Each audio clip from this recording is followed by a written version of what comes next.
ओम नमो भगवते वासुदेवाय। दोस्तों खुश रहें, मस्त रहें। आज हम सत्यनारायण भगवान की कहानी को सुनेंगे।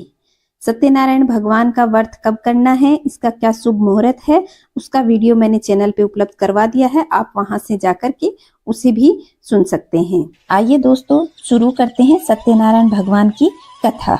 प्राचीन काल में सोनकादि ऋषि नेमिसारण्य स्थित महर्षि सूत के आश्रम में पहुंचे।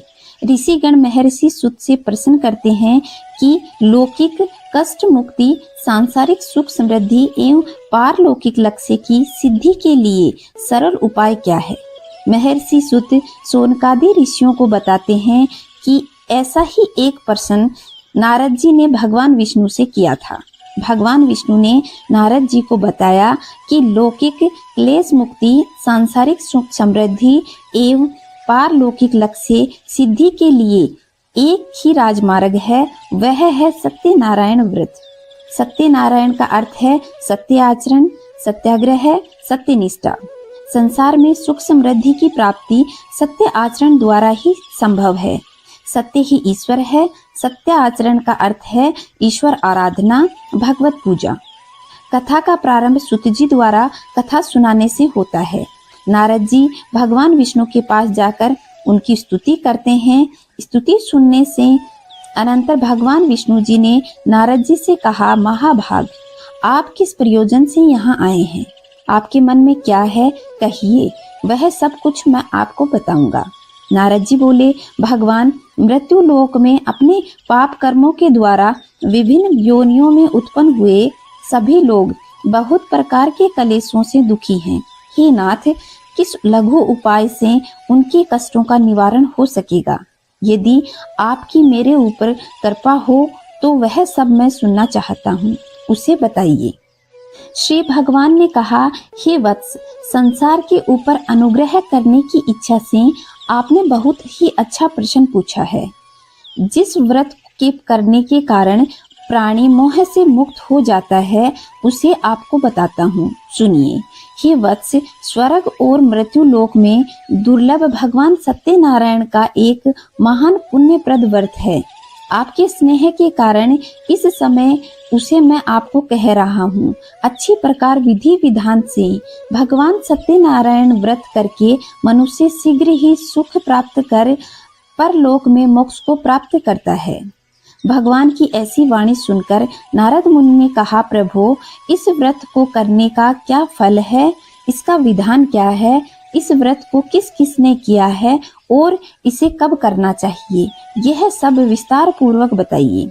श्री भगवान ने कहा, यह सत्यनारायण व्रत दुख शोक आदि का दमन करने वाला, धन धान्य में वृद्धि करने वाला, सौभाग्य और संतान देने वाला तथा सर्वत्र विजय प्रदान करने वाला है।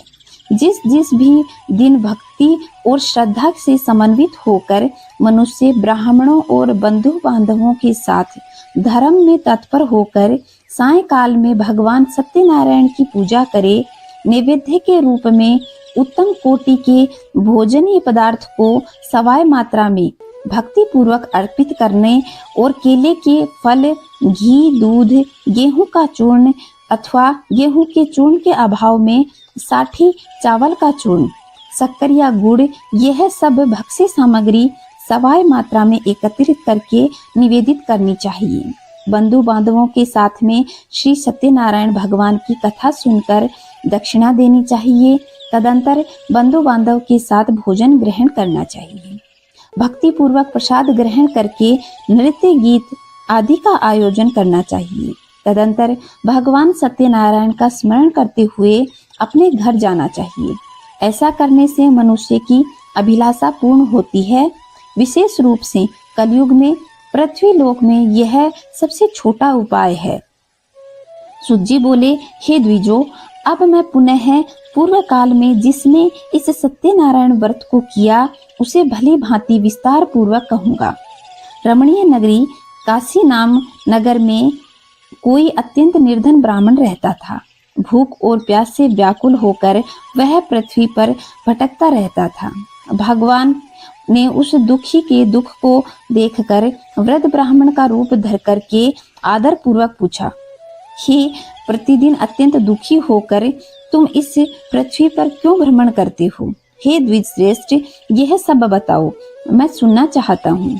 वह बोला, प्रभु, मैं अत्यंत दरिद्र हूँ और भिक्षा के लिए ही पृथ्वी पर घूम रहा हूँ।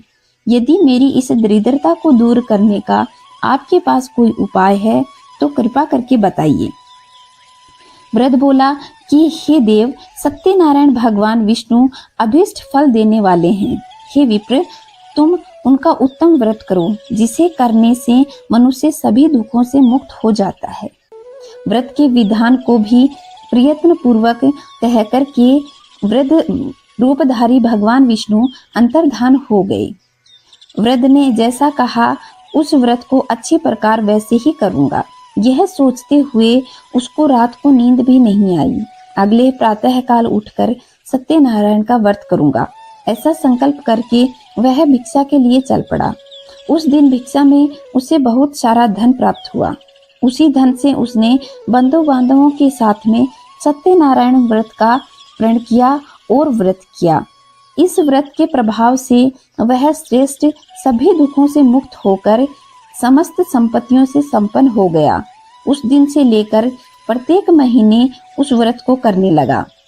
इस प्रकार सत्यनारायण के इस व्रत को करके वह श्रेष्ठ सभी पापों से मुक्त हो गया और उसने दुर्लभ मोक्ष को प्राप्त किया। हे विप्र, पृथ्वी पर जब कोई मनुष्य श्री सत्यनारायण का व्रत करेगा, उसी समय उसके समस्त कष्ट नष्ट हो जाएंगे। इस प्रकार भगवान सत्यनारायण ने महात्मा नारद से जो कुछ कहा, मैंने वह सब आपको कह दिया है। आगे अब और क्या कहूँ? हे मुने, इस पृथ्वी पर उससे सुनकर के इस व्रत को किस किस ने किया वह भी सुनना चाहते हैं। उस व्रत पर हमारी भी श्रद्धा हो रही है। श्री सुत जी बोले, मुनियों, पृथ्वी पर जिसने यह व्रत किया वह भी आप सुनिए। एक बार एक द्विज श्रेष्ठ अपनी धन संपत्ति के अनुसार बंधु बांधव तथा परिजनों के साथ व्रत करने के लिए उद्यत हुआ। इसी बीच एक लकड़हारा वहां आया और लकड़ी बाहर रख करके उस ब्राह्मण के घर गया। प्यास से व्याकुल उसने वह व्रत करते हुए देखा तो प्रणाम करके बोला कि प्रभु, आप यह क्या कर रहे हैं? इसको करने से क्या फल मिलता है? विस्तार पूर्वक मुझे कहिए। विप्र ने कहा, यह सत्यनारायण का व्रत है। जो भी मनोरथ हो वह सब प्रदान करने वाला है। उसी के प्रभाव से मुझे यह सब महान धन धान्य प्राप्त हुआ है। जल पीकर तथा प्रसाद ग्रहण करके वह नगर को चला। सत्यनारायण देव के लिए मन में ऐसा सोचने लगा कि आज लकड़ी बेचने से जो भी धन प्राप्त होगा, उसी धन से मैं भगवान सत्यनारायण का श्रेष्ठ व्रत करूंगा। इस प्रकार मन में चिंतन करते हुए लकड़ी को मस्तक पर रख वह एक सुंदर नगर में पहुंचा, जहां धन धान्य संपन्न लोग रहते थे। उस दिन उसे लकड़ी का दोगुना मूल्य प्राप्त हुआ। उसके हृदय में बहुत प्रसन्नता हुई और वह पके हुए केले के फल, शक्कर, घी, गुड़, दूध और गेहूं का सवाय चूर्ण लेकर के अपने घर गया। तत्पश्चात उसने अपने बंधु बांधवों को बुलाकर विधि विधान से श्री सत्यनारायण का व्रत किया। उस व्रत के प्रभाव से वह पुत्र और धन से संपन्न हो गया। इस लोक में अनेक सुखों को भोग कर अंत में सत्यपुर वैकुंठ लोक को चला गया। श्री सुत जी बोले, हे मुनियों, अब मैं पुनः आगे की कथा कहूँगा, उसे आप सुने। प्राचीन काल में उल्कामुख नाम का एक राजा था। वह जितेंद्रिय और प्रतिदिन देवालय जाता था और धन देकर संतुष्ट करता था। कमल के समान मुख वाली उसकी धर्म पत्नी शील, विनय एवं सौंदर्य आदि गुणों से संपन्न तथा पतिपरायणा थी। राजा एक दिन अपनी धर्म पत्नी के साथ भद्रशील नदी के तट पर श्री सत्यनारायण का व्रत कर रहा था। उसी समय व्यापार के अनेक प्रकार की पुष्कल धनराशि से संपन्न एक साधु नाम का बनिया वहां आया। भद्रशिला नदी के तट पर नाव को स्थापित कर वह राजा के समीप गया और राजा को उस व्रत में दीक्षित देखकर विनय पूर्वक पूछने लगा। साधु ने कहा, राजन, आप भक्ति युक्त चित्त से यह क्या कर रहे हैं? कृपया करके सब बताइए, इस समय मैं सुनना चाहता हूँ। राजा बोले, हे साधु, पुत्र आदि की प्राप्ति की कामना से अपने बंधु बांधवों से साथ अतुल तेज संपन्न भगवान विष्णु का व्रत और पूजन कर रहा हूँ। राजा की बात सुनकर साधु ने आदर पूर्वक कहा, राजन, इस विषय में आप मुझे सब विस्तार पूर्वक बताइए। आपकी कथा अनुसार मैं भी व्रत और पूजन करूंगा। मुझे भी संतति नहीं है, इससे अवश्य ही संतति होगी। ऐसा विचार करके व्यापार में निवृत्त होकर आनंद पूर्वक अपने घर को गया। उसने अपनी भार्या से संतति प्रदान करने वाले इस सत्य व्रत को विस्तार पूर्वक बताया। जब मुझे संतति प्राप्त होगी तो मैं इस व्रत को अवश्य करूंगा। इस प्रकार उस साधु ने अपनी भार्या लीलावती से कहा।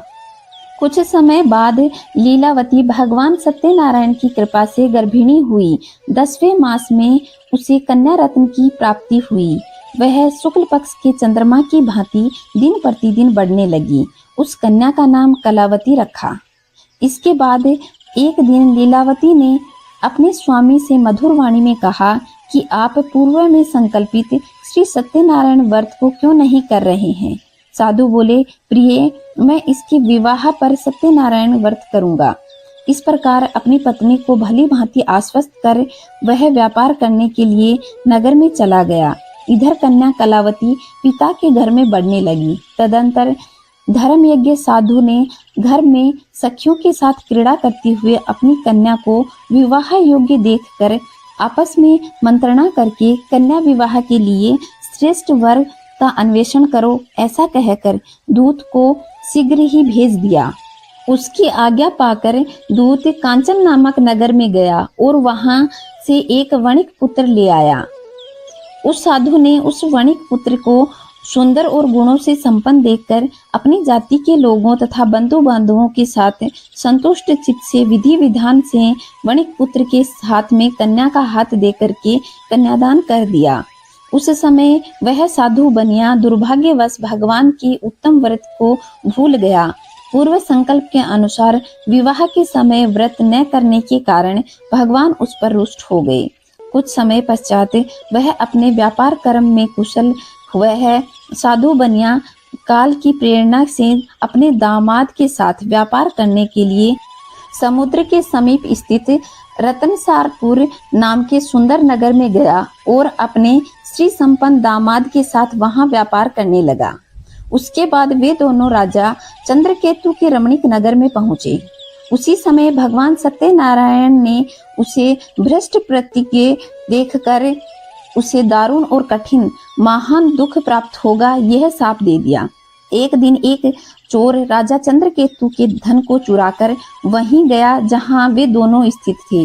वह अपने पीछे दौड़ते हुए राजा के दूत को देखकर भयचित से चोर ने धन को शीघ्र ही वहां छिपा दिया।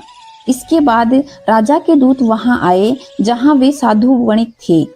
वहां राजा का धन देखकर वे दूत उन दोनों वणिक पुत्रों को बांध कर ले गए और हर्षपूर्वक दौड़ते हुए राजा से बोले, प्रभु, हमने 2 चोर पकड़ लिए हैं, इन्हें देखकर आप आज्ञा दें। राजा की आज्ञा से दोनों शीघ्र ही दृढ़ता पूर्वक बांधकर बिना विचार किए महान कारागार में डाल दिए गए। भगवान सत्यदेव की माया से किसी ने उनकी बात नहीं सुनी और राजा चंद्रकेतु ने भी उन दोनों का धन ले लिया।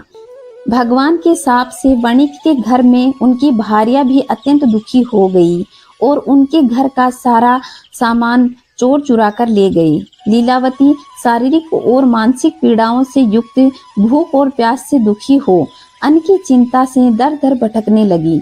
कलावती कन्या भी भोजन के लिए इधर उधर प्रतिदिन घूमने लगी। एक दिन भूख से पीड़ित कलावती एक के घर पहुंची। वहां उसने सत्यनारायण भगवान के व्रत का पूजन देखा। वहां बैठकर उसने कथा सुनी और वरदान मांगा। उसके बाद प्रसाद ग्रहण करके वह कुछ रात होने पर घर गई। तब माता ने कलावती से प्रेम पूर्वक पूछा कि पुत्री, रात में तू कहाँ रुक गई थी? तुम्हारे मन में क्या है? कलावती कन्या ने अपने माता को तुरंत कहा, माँ, मैं एक घर में मनोरथ प्रदान करने वाला व्रत देखा। कन्या की उस बात को सुनकर वह वणिक भार्या उद्धत हुई और प्रसन्न मन से उस साध्वी ने बंधु बांधवों के साथ भगवान सत्यनारायण का व्रत किया तथा इस प्रकार प्रार्थना की, भगवान आप हमारे पति और जमाता के अपराध को क्षमा करें, वे दोनों अपने घर शीघ्र आ जाएं।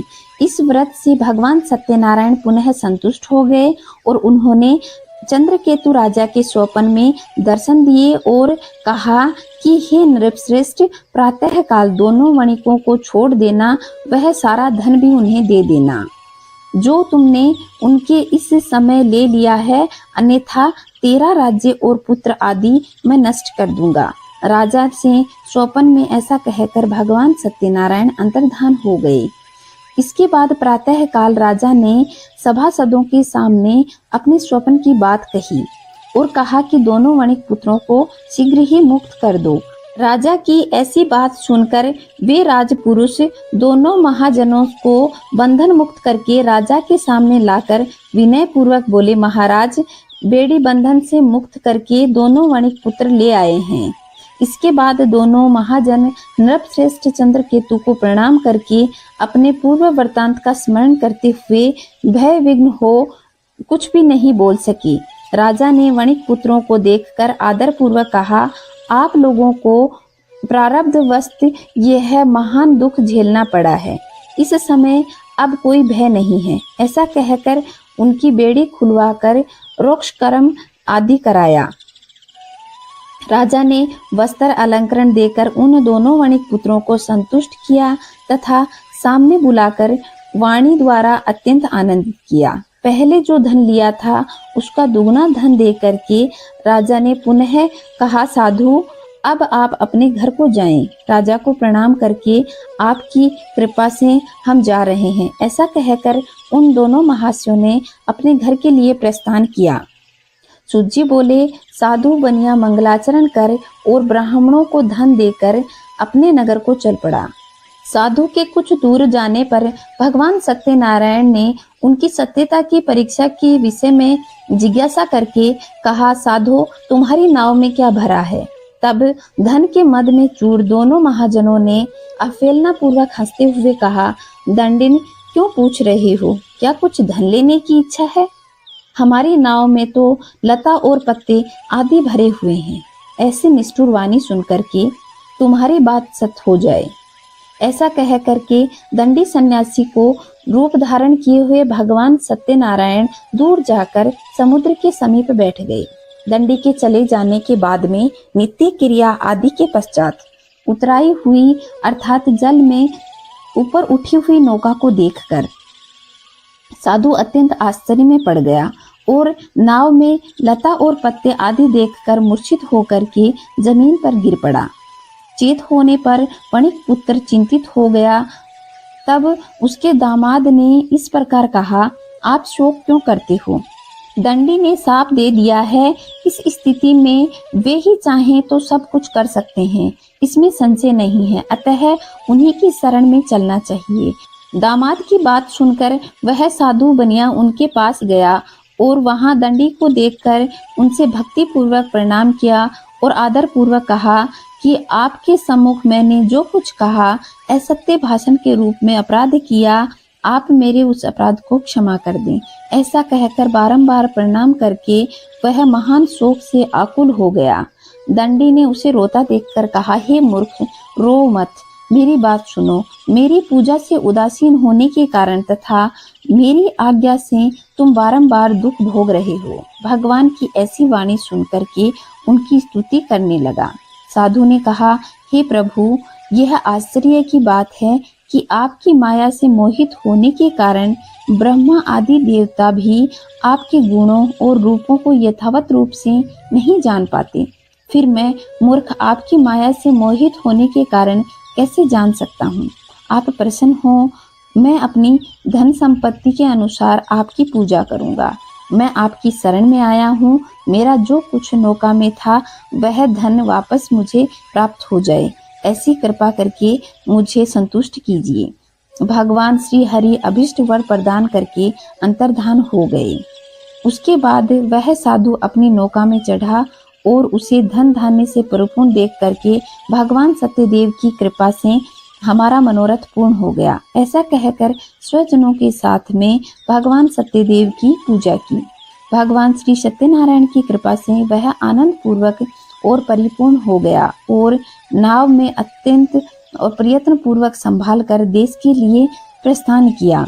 साधु बनिया ने अपने दामाद से कहा कि वह देख, मेरी रत्नपुरी नगरी दिखाई दे रही है। इसके बाद उसने अपने धन के रक्षक दूत को आगे आगमन का समाचार देने के लिए नगरी में भेज दिया। उसके बाद वह दूत नगर में जाकर साधु की भार्या को हाथ जोड़कर प्रणाम किया और अभिष्ट बात कही। सेठ जी अपने दामाद और बंधु वर्ग के साथ बहुत धन धान्य से संपन्न होकर नगर के निकट पधार गए हैं। दूत के मुख से यह बात सुनकर महान आनंदित से विह्वल हो साध्वी ने सत्यनारायण की पूजा करके अपनी पुत्री से कहा, मैं साधु दर्शन के लिए जा रही हूँ, तुम शीघ्र प्रसाद ग्रहण करके आ जाना। माता का ऐसा वचन सुनकर व्रत को समाप्त करके प्रसाद का परित्याग करके कलावती भी अपने पति के दर्शन के लिए चल पड़ी। इससे भगवान सत्यनारायण रुष्ट हो गए और उसके पति को नौका सहित धन के साथ जल में डुबो दिया। इसके बाद कलावती कन्या अपने पति को न देखकर महान शोक और रुदन करके पृथ्वी पर गिर पड़ी। नाव का अदृश्य तथा कन्या को अत्यंत दुखी देख भयभीत मन से साधु बनिया ने सोचा कि यह क्या आश्चर्य हो गया। नाव का संचालन करने वाले सभी चिंतित हो गए। तदंतर वह लीलावती भी कन्या को देखकर विह्वल हो गई। अत्यंत दुख से विलाप करते हुए अपने पति से बोली कि अभी अभी नौका के साथ में सभी लक्षित हो गए, न जाने किस देवता की उपेक्षा से वह नौका हरण हो गई है, अथवा सत्यनारायण भगवान का महात्म्य कौन जानता है। ऐसा कहकर वह स्वजनों के साथ विलाप करने लगी और कलावती कन्या को गोद में लेकर रोने लगी। कलावती कन्या भी अभी पति नष्ट हो जाने से दुखी हो गई। पति की पादुका लेकर उनका अनुगमन करने के लिए मन में निश्चय किया। कन्या के इस प्रकार आचरण को देखकर भार्या सहित वह धर्मज्ञ साधु बनिया अत्यंत शोक संतप्त हो गया और सोचने लगा, या तो भगवान सत्यनारायण ने यह अपहरण किया है या हम सभी भगवान सत्यनारायण की माया से मोहित हो गए हैं। अपनी धन शक्ति के अनुसार मैं सत्यनारायण भगवान की पूजा करूंगा। सभी को बुलाकर इस प्रकार कहकर उसने अपने मन की इच्छा प्रकट की और बारंबार भगवान सत्यदेव को दंडवत प्रणाम किया। उसके दीन के परिलाप भगवान सत्यदेव प्रसन्न हो गए। भक्त वत्सल भगवान ने कृपा पूर्वक कहा, तुम्हारी कन्या प्रसाद छोड़कर अपने पति को देखने चली आई। निश्चय ही इस प्रकार उसका पति अदृश्य हो गया। यदि घर जाकर के प्रसाद ग्रहण करे और पुनः यहाँ आए तो साधु बनिया तुम्हारी पुत्री का पति प्राप्त हो जाएगा, इसमें संशय नहीं। कन्या कलावती भी आकाश मंडल में से ऐसी वाणी सुनकर के शीघ्र ही घर गई और उसने प्रसाद ग्रहण किया। पुनः आकर सज्जनों के साथ में अपने पति को देखा। तब कलावती कन्या ने अपने पति से कहा कि अब घर चलें, विलंब क्यों कर रहे हैं। कन्या की इस प्रकार बात सुनकर के वणिक पुत्र संतुष्ट हो गया और विधि विधान से सत्यनारायण भगवान के पूजन किया और बंधु बांधवों के साथ में अपने घर गया। तदंतर पूर्णिमा तथा संक्रांति पर्व पर भगवान सत्यनारायण का पूजन करने से इस लोक में सुख भोग करके अंत में वैकुंठ लोक को चला गया। श्री सूत जी बोले, श्रेष्ठ मुनियों, अब मैं इसके बाद दूसरी कथा कहूँगा, आप लोग सुने। अपनी प्रजा का पालन करने में तत्पर तुंगध्वज नाम का एक राजा था। उसने सत्यदेव के प्रसाद का परित्याग किया और अनेक दुख प्राप्त किए। एक बार वह वन में जाकर वहां बहुत से पशुओं को मारकर वट वृक्ष के नीचे गया। वहां उसने देखा कि गोपगण बंधु बांधवों के साथ संतुष्ट होकर भक्ति पूर्वक भगवान सत्यदेव की पूजा कर रहे हैं। राजा यह देखकर अहंकार वश न तो वहां गया और न ही उसने भगवान सत्यनारायण को प्रणाम किया। पूजन के बाद सभी गोपगण भगवान का प्रसाद राजा के समीप रखकर वहां से लौट आए और इच्छा अनुसार उन सभी ने भगवान का प्रसाद ग्रहण किया। इधर राजा को प्रसाद का परित्याग करने से बहुत दुख हुआ। उसका संपूर्ण धन धान्य और सभी 100 पुत्र नष्ट हो गए। राजा ने मन में यह निश्चय किया कि अवश्य ही भगवान सत्यनारायण ने हमारा यह सर्वनाश कर दिया है, इसलिए मुझे वहां जाना चाहिए जहां सत्यदेव का पूजन हो रहा था। ऐसा मन में निश्चय करके वह राजा गोपगणों के समीप गया। उससे गोपगण के साथ श्रद्धा पूर्वक युक्त होकर के भक्ति पूर्वक भगवान सत्यदेव का पूजन किया। भगवान सत्यदेव की कृपा से पुनः धन पुत्रों से संपन्न हो गया और इस लोक में सुख भोग कर अंत में सत्यपुर वैकुंठ धाम को गया।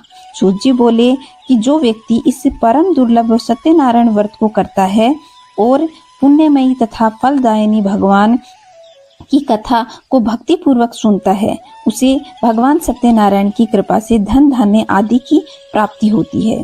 दरिद्र धनवान हो जाता है, बंधन में पड़ा बंधन से मुक्त हो जाता है, डरा हुआ व्यक्ति भय से मुक्त हो जाता है। यह सत्य बात है, इसमें संशय नहीं। इस लोक में वह इसी इसिप्त फल को भोग करके अंत में सत्यपुर वैकुंठ लोक को जाता है। इस प्रकार मैंने आप लोगों को भगवान सत्यनारायण की संपूर्ण कथा और महात्म्य बताया है, जो दुखों से मुक्ति देने वाला है। कलयुग में तो भगवान सत्यदेव की पूजा विशेष फल प्रदान करने वाली है। भगवान विष्णु को ही कुछ लोग काल और कुछ लोग सत्य, कुछ लोग ईश और कोई सत्यदेव, दूसरे लोग सत्यनारायण नाम से कहेंगे। अनेक रूप धारण करके भगवान सत्यनारायण सभी के मनोरथ सिद्ध करते हैं। कलयुग में सनातन भगवान विष्णु ही सत्य व्रत रूप धारण करके सभी के मनोरथ पूर्ण करते हैं। हे श्रेष्ठ मुनियों, जो व्यक्ति नित्य सत्यनारायण भगवान के व्रत की कथा को पढ़ता है, सुनता है, भगवान सत्यनारायण की कृपा से उसके सभी पाप नष्ट हो जाते हैं। हे मुनीश्वरों, पूर्व काल में जिन जिन लोगों ने सत्यनारायण व्रत किया था वह मैंने आपको सुनाया है। अब मैं उनके अगले जन्म का वृतांत आपको कहता हूँ, वह सुनिए। वृद्ध सतानंद ब्राह्मण सुदामा का जन्म लेकर मोक्ष को प्राप्त हुआ। लकड़हारे ने अगले जन्म में निषाद बनकर मोक्ष की प्राप्ति की। उल्कामुख नाम का राजा दशरथ होकर के वैकुंठ को गए। साधु नाम के वेश्य ने मोर ध्वज बनकर अपने पुत्र को आरे से चीरकर मोक्ष पाया। महाराज तुंगध्वज ने स्वयंभू होकर भगवान में भक्ति युक्त हो कर्म कर मोक्ष को प्राप्त किया। यह थी सत्यनारायण भगवान की कथा। मेरे साथ कहिए, श्रीमन नारायण नारायण नारायण, भजमन नारायण नारायण नारायण। श्री सत्यनारायण भगवान की जय।